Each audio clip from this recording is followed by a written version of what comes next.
and then so it was like 2 mating nets that he walked into, and that is a amazing win from Wesley back against the wall. It's 7-7, and this is kind of what I meant when I was like, we're going to see Wesley win in ways that we don't usually see him. Yeah.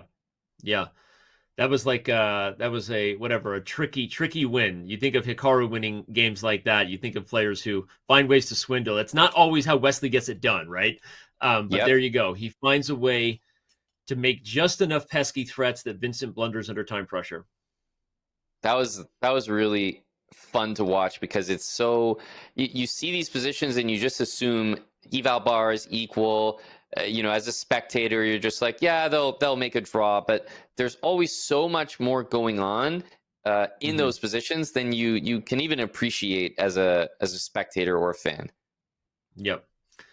Yeah, rook and knight endgames with pawns on one side of the board. You just saw a bit of an example of just how tricky those endgames can be. Never take them for granted. There are all kinds of ways to make threats, even when the pawns look very close to equal. So, all right, we have an equal score again. E5, hands up. That's a computer arrow, not me, and apparently really critical for black. Yeah, E5, and I think I was going to say one of the reasons is that it puts pressure on D4, and maybe the knight could slide into the center. Here, white just enjoys the whole center, but I don't think that we're concerned here, because what I like about black's position is A4. The pawn on A4 really sort of fragments the queenside pawns. If we see D5, the knight on C6 will take some journey, like maybe knight A5, knight B3, knight C5, that brings it to that beautiful C5 square. Yeah.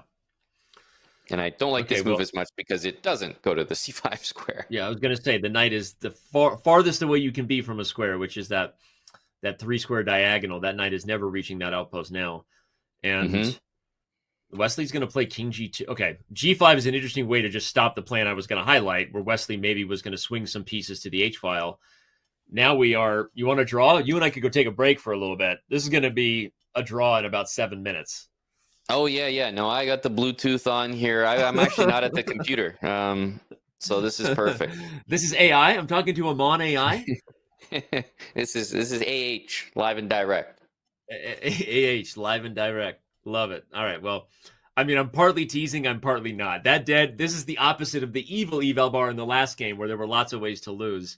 I'm going to go take a break. I'm going to get a little snack. Maybe grab a Fit 8 or something. I'll see you in 15 minutes when this is a draw. Yeah, I was going to say, not only will it be a draw after a long time, but we're actually going to break after this, before the bullet. So it truly is, time to pack it up, because the knight is heading finally to the C5 square. The only person, by the way, that can win this is black. So Vincent, again, I will say, is on the much better side of things. F5 is covered by the bishop.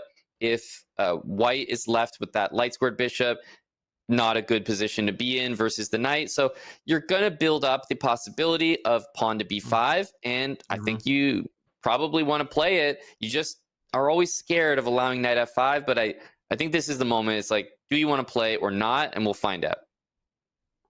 That knight wants to go to a different square, d4, which I kind of like. I also kind of like the exchange sack. I'm glad Wesley did. Okay, I was wrong. Look at that. A commentator's jinx actually works. I said that we were just going to have a draw, and we have life, everybody, so you're welcome. Here we go. Yeah, I don't even mind queen c3 here. Yeah, I think it's a great move.